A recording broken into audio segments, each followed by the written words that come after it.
This is so awkward, you guys. That lady just got in her car and I feel like she's staring. She's probably not, but I'm just paranoid. I'm an overthinker and she's probably like this crazy person. Oh my god.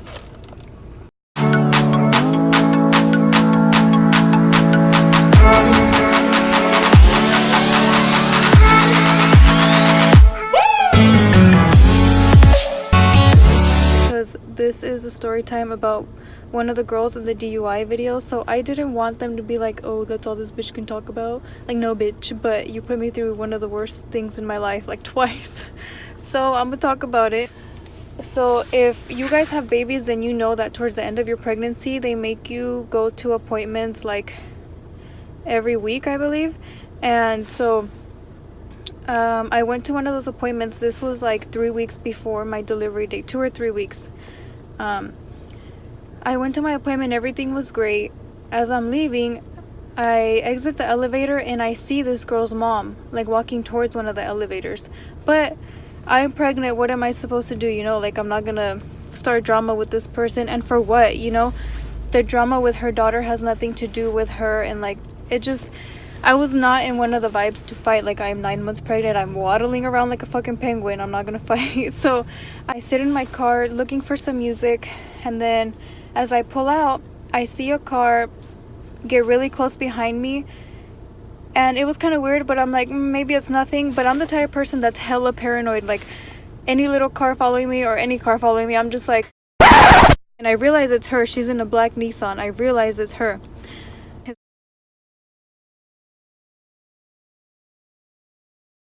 And I see her driving, and it's her mom in the passenger seat. And then I come to find out later that both of her kids were in the back seat. Mind you, she has 2 kids, so they were both there.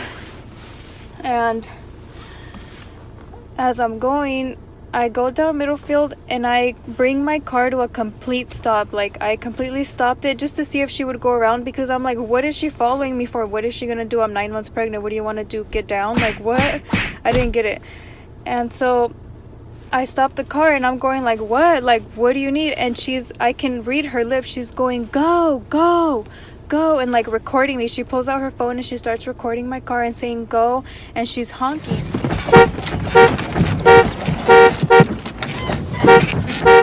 And so I start honking back. And at this point I realize she's so close to my car that she can't even go, even if she wanted to, I guess. And me, you know, if I wasn't pregnant, I would have gotten out and I would have been like, what? Like, what's your problem? What do you need? What? But I'm 9 months pregnant. Of course, I'm totally like thinking about my child. I'm not thinking about, oh, I'm gonna get down, I'm gonna fight you. No, I'm thinking about my child, something you obviously weren't doing. And I flew a light on yellow and I thought, oh, you know, she's gonna stop. Big mistake. No, she didn't. She kept going after me and she was like swerving behind me. She was still recording and I was going pretty fast, y'all, like to try to get away from her, because I'm like, oh, like maybe I can lose her. But she was staying close behind. She was like swerving, she was running red lights. And getting like to Marsh, that's when I was like, okay, like she's for real following me. Like, what the fuck? She's trying to follow me all the way to my house. And so I call 911. At this point I'm in Menlo Park, so it's Menlo Park PD. And I'm like, oh, this crazy bitch is following me and I'm 9 months pregnant. Like, literally I'm stressing. They all leave the station, I guess, to like meet up with me and like try to find us. But at the time that I'm on the phone with them, she speeds up, so she passes my car and she turns into a street to the right, and I keep going. And then as I'm going, that's when I met up the officer like over here, but she had already turned somewhere here. So then I point at them like, hey, she went that way. And they drove over to look for her and they told me to drive to the station. So I go to the station. They asked me a few questions. They were like, oh, what's going on, blah, blah. And I said an overview. I'm like, I have no idea. This crazy girl's just following me and doing all this crazy shit. I don't know. And I'm pregnant, so I'm not trying to deal with it. They took down her name. They went to look for her, and I could hear on the radio them saying like, we can't find her, we can't find her, and the car doesn't come back to her or something like that. Supposedly like it was a rental car. And I guess that's why she felt so confident. She didn't think I would see it was her, maybe because she was in a rental station. I'm driving over to my house and I start feeling like the biggest pains on my back, like contractions. And I was like, holy shit, I'm gonna have my child. Like, this bitch just put me into labor.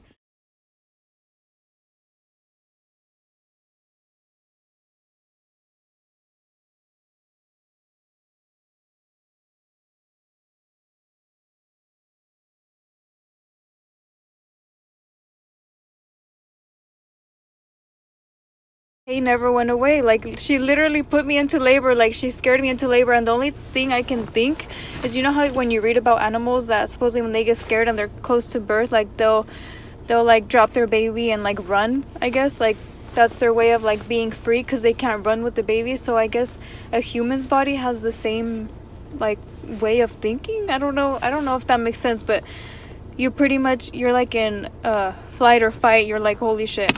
So my body pretty much responded for me, and I started getting contractions back to back to back.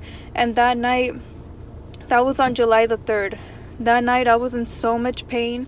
Okay, so July the 4th comes along, and I'm not feeling well. I'm still having contractions here and there, but I'm managing it at home. I didn't want to go to the doctor and get sent back, so I tried to like hold it as much as I could. July the 4th, midnight, all the fireworks were going. My baby was moving so much, and we end up going to Stanford that night because I told him I'm in so much pain, I can't. Like, let's just go. Let's see what's going on. Let's see if I'm even in labor, if I'm tripping.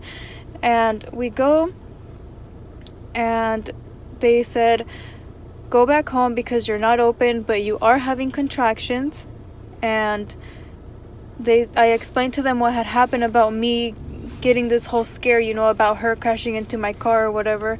And they said that could have caused it because I wasn't opening. Like, my body was shut, but the contractions were still happening, if that makes sense.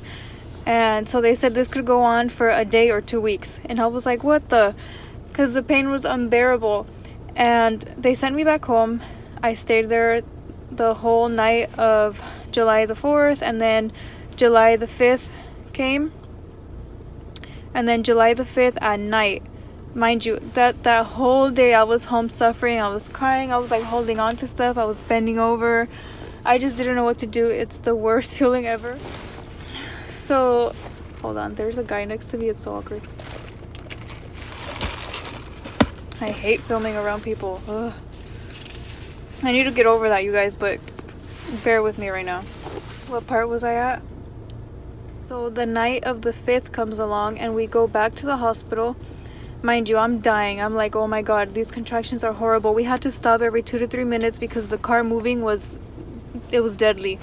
And we get there. As soon as I get off the car, I get a big ass contraction. Sal helps me through it. He's like holding me, and we go in there. They say, okay, lay down. We're gonna come back to check on you. Literally 4 hours later, they come back and they're like digging in there, 1, 2, 3, 4, and I'm like, and she's like, oh, you're 4 open. Do you want to stay or do you want to go back home? And I was like, what do you mean, do I want to stay or want to go back home? I'm trying to stay. Like, this is too much for me to handle. I need some help. And she was like, okay, perfect, we're gonna move you into another room. And I was literally, I could not stop smiling. I feel like I looked so dumb, but I even asked her, so I'm not leaving this hospital without a baby? I don't know what I was thinking, but she was like, right. And I was like, oh my god, I was so excited. That's gonna be a whole other story, like my whole labor and delivery. I do want to get into details with that. I didn't record down there, but it's just like sound, so you hear when he's born. I'm just still getting over the fact that I sound like a dying sheep. I'm just kidding. But I was literally sobbing. I was like, my baby, my baby. But yeah, that's pretty much the story time about how I was put into labor because it was way earlier than my delivery date. And yeah, bitches are crazy.